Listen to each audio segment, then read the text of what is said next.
Well, hello and welcome everyone to this, our, I think, third lesson within the new cycle of training for the application administration series. Today, we're looking at SMS configuration, and it's part of a set of classes all exploring the idea of configuration of the application. So the administration within the product for ensuring that the product functions in the way that we expect. And we'll be covering today just the SMS configuration idea. We've already looked at email configuration and the creation of email templates. As we go through, we'll see that this is simply an introduction. There's a lot of items here within the idea of SMS configuration that is highly dependent on the service and carrier that you're using. So there are questions when we come on to the idea of configuration. We're going to be dealing with it at a fairly high level, understanding where that fits into the whole picture of configuration of CRM. We'll go on.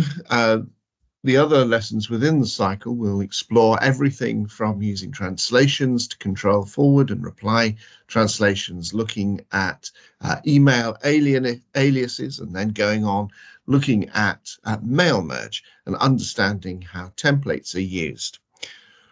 We'll look at the general configuration as well in this cycle of training, looking at the general configuration of system behavior and system settings, as well as looking at the idea of logging and how we can control logging to get the best information that we need while keeping the system secure. We'll look at documents and reports configuration as well as the last lesson within the cycle. But today we're looking at the idea of configuration of Sage CRM for SMS routing of alerts and modifications. Sage CRM allows for alerts and notifications to be sent out using the SMS standard. That's the short message service, and this is the service available on digital GSM networks that allow text messages of up to 160 characters to be sent and received on a mobile phone. We'll look at the idea of this because, of course, many carriers allow for the idea of multiple messages to be sent from the same message, but everything is broken into 160 characters and sent as individual messages, and then where you might actually find sent across is I think 153 characters, with the remaining 7 characters containing the routing information to ensure if the message is longer than 160 characters, it's broken up into several parts and then sent on the network to be reassembled into the longer message on the device that has received that. Now, one of the important things about the SMS messaging system is if the phone is powered off or is out of range, messages are stored in the network and are delivered at the next opportunity. They have a very good sense of immediacy. As soon as the phone becomes available, the signal becomes available, you can get the message.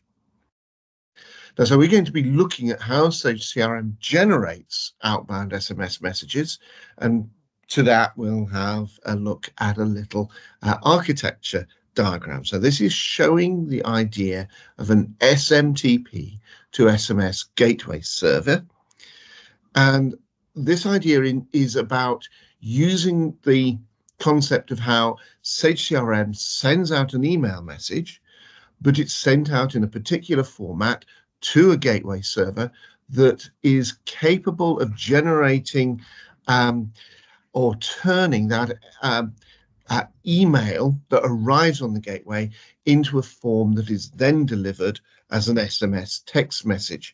So it's delivered to a mobile phone, either simultaneously or all near instantly to the way in which the email is then received within the gateway server.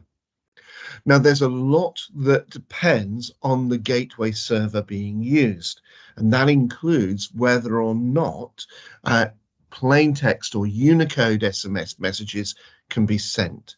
So that's something that is very dependent on the type of and richness of the messages that can be sent from within inside Sage CRM. So each SMTP to SMS gateway server is different, and we can therefore expect SMTP messages to arrive at the server in a slightly different format.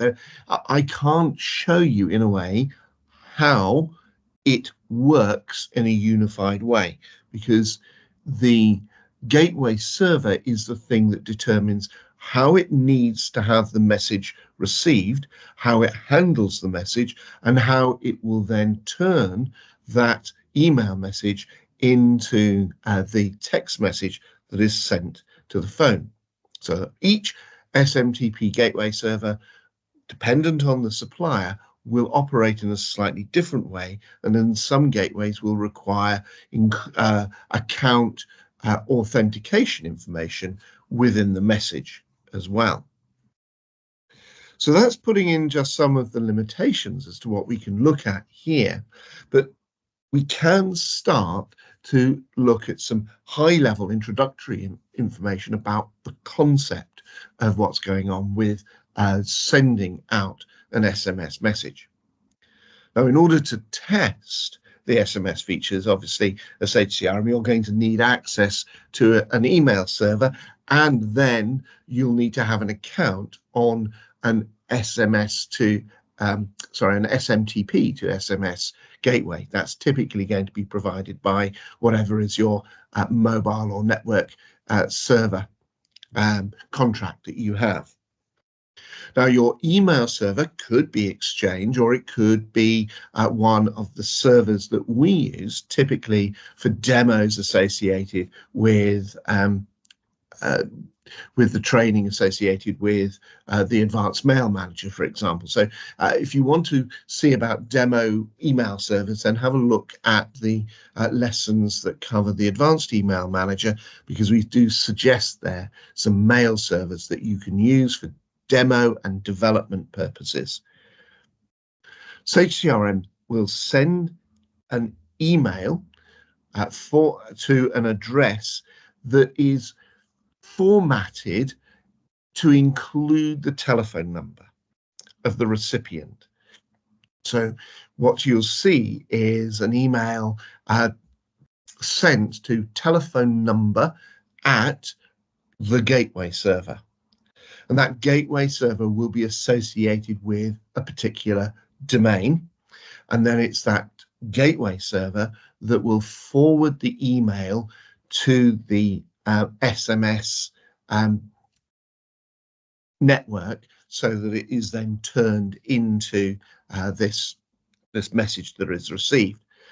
So looking at what I've got on the screen here, I'm using an example of gateway.myserver.com, and that's then the mail domain that's responsible for receiving this, and the gateway sits on that mail server. You don't have to be sending it out in a way to your own email server. It just depends on whether it itself has a service that provides the gateway. Now here I'm assuming that the SMS gateway is stripping out the telephone number within the email, and you can see the example that I've used, which is a UK number 4477024849993. So that number is then going to be, looks like an email address, but it's actually stripping out that number, and it's then going to send the SMS, which contains the contents of the email message. Or does it? because some gateway servers will expect actually to look at the subject and some will look at the body. So it is something that I can't definitively rule on, because different gateway services, like Twilio or other services, will use slightly different mechanisms. But there is a universal, which is attachments are going to be ignored or discarded as they're not compatible with SMS. And that has a bearing on if you're automatically trying to include logos or signatures with an image within them. Some gateways may convert those attachments to links, but you'd then be using and consuming part of the message length as well. Now, I mentioned and kept on talking about different different gateway servers will handle the data differently. Now, I have provided some discussion around the formatting of messages on the Sage Community Hub. So formatting of messages will vary depending on the gateway service being used. I discussed this a little further within the context of the article on Sage CRM SMS messaging, and gives you some examples of that. But it will depend on the service that you're using. Now, if you are going to send SMS messages to Sage CRM users, and this is the typical alert where you are wanting to inform a colleague that a new item of work has come in, perhaps it's a service request, perhaps it's a sales opportunity, but those Sage CRM users are going to need to have completed telephone numbers in their user records, and they need to be marked as users who want to have SMS notifications. So you can see that I've logged on as a system administrator. I'm going across into the administration screens, and I'm going to go into the user records and find one of the users. In this case, I've found Susan May. So if I have a look at her records, we can see the user SMS notification field, and you can see that I've highlighted this here. Now, if we set this to be true, it allows a user to be sent an SMS notification to their mobile phone as part of a workflow that uses the send SMS action. Now, please note, any mobile telephone numbers used within the system needs to be numerical. So there are no spaces or any other characters, including international prefixes. So you're not using the plus symbol in any of the telephone numbers. And for testing purposes, you need to set all default targets for reminder messages to be sent SMS messages. Now, to do that, you can see I've left the user screen to look at the workflow settings. And within here, for testing purposes, I said you need to set all the default targets for reminder messages to be SMS. And this is where you click change, and within the workflow and escalation configuration screen, that's where you can change the SMS. So you can start to prove your SMS messaging is working by immediately receiving any notifications as that. Now, that can all be changed within the application underneath the Administration Advanced Customization Workflow and Escalation Configuration screen. To do that, we have to go and have a look at individual preferences as well. So an individual user can also change how they want notifications shown to them. Default notifications, these are the idea of the high priority and normal and low priority messages.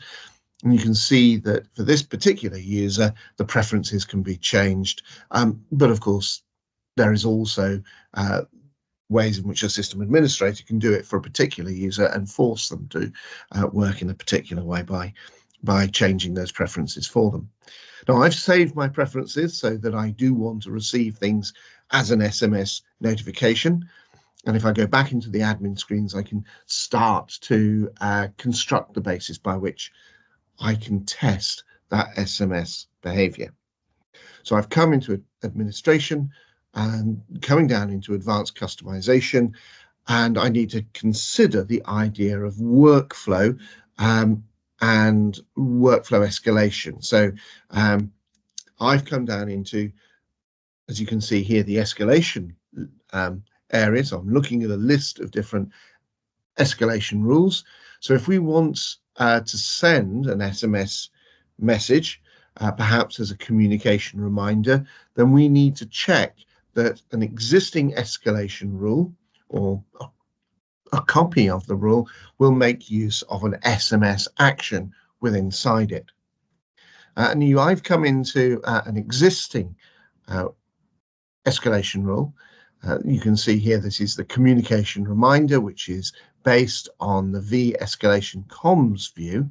And you can see that by default, this one is actually, this escalation rule is using the concept of a notification on the screen. So it would be showing the message directly to the user on the screen. But if I want to, instead of showing the notification on the screen, I want to actually send the message out, then I can start to add in a new workflow message. And you can see that we can change this to make use of the send SMS message, and we can add this manually into the workflow. Now, the recipient of the message could be hard-coded, so you could put in a particular mobile telephone number, or alternatively, you can put a variable in using the idea of hash symbols. Now, we've met hash symbols before in the discussion of the creation of the email templates. So they're used as placeholders for the field so that the merge can take place. Now, we need to decide who we're sending the message to. It might be the person assigned to the communication, in which case we can use the field that contains that information. Now, you'll notice that I've put into the SMS to number hash CMLI_com_user ID. Now, straight away, that looks like it's going to be merging in the ID. But actually what happens is that by mentioning the ID of the user, and in the context of the field that we're in, Sage CRM understands that it needs to grab the mobile telephone number of the user that's assigned to the communication. And what Sage CRM will do is look at that ID and resolve it by parsing the telephone, by parsing out and using the telephone number rather than the user ID. It knows internally to take this user, they're associated with this telephone number, therefore the alert will go to that telephone number. And of course, that does rely on the users having their telephone numbers correctly set up within the user area. So I've saved this and I've returned back looking at the context of the escalation rule. We'll be looking at escalation rules later on within the series of lessons. But if you do want to know more about escalation rules, then there are workflow lessons up on the Sage Support and Training YouTube channel. And we have a whole set of Sage CRM videos that you can learn more about the details of the escalation rules. But I've obviously assumed that you know about that in order to use the idea of the show and send SMS message.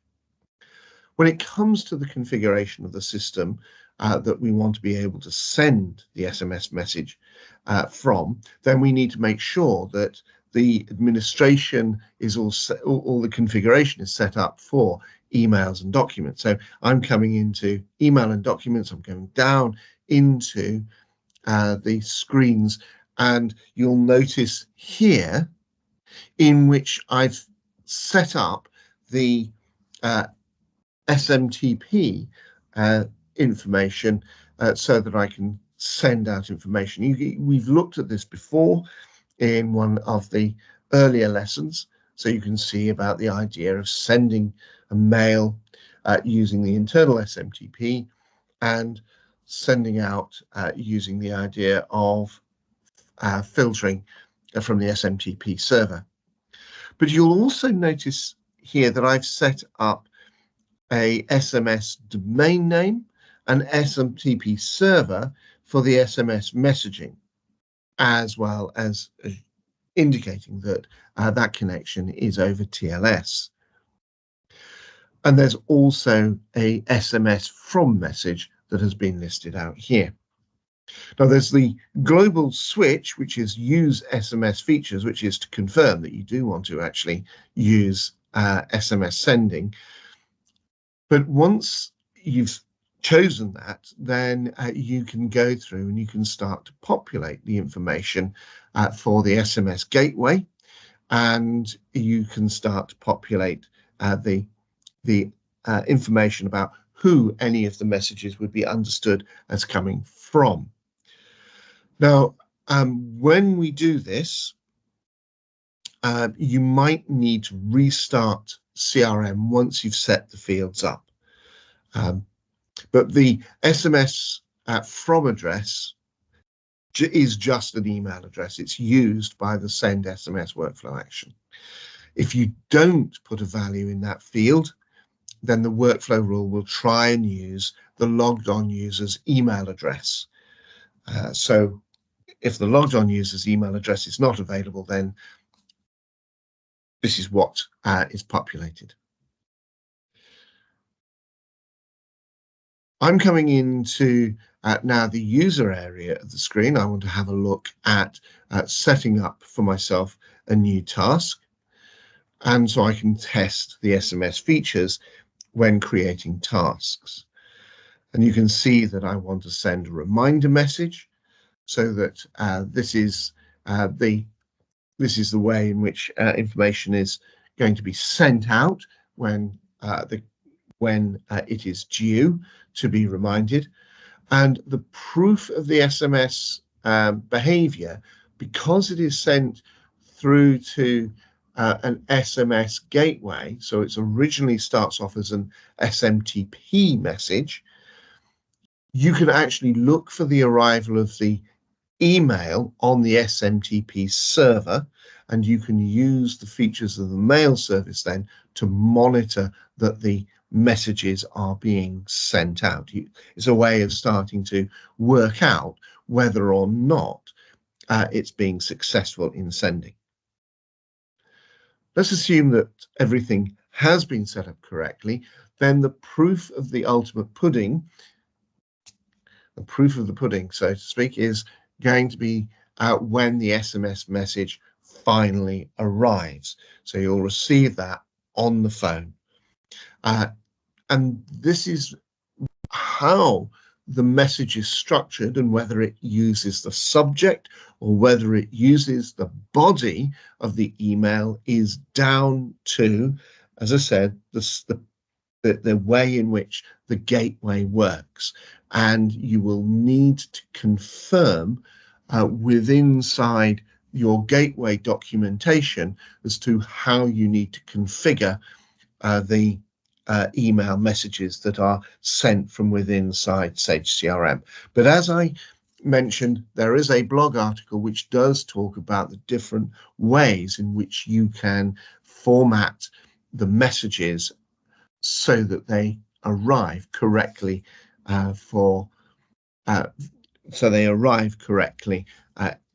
with the right information for the gateway.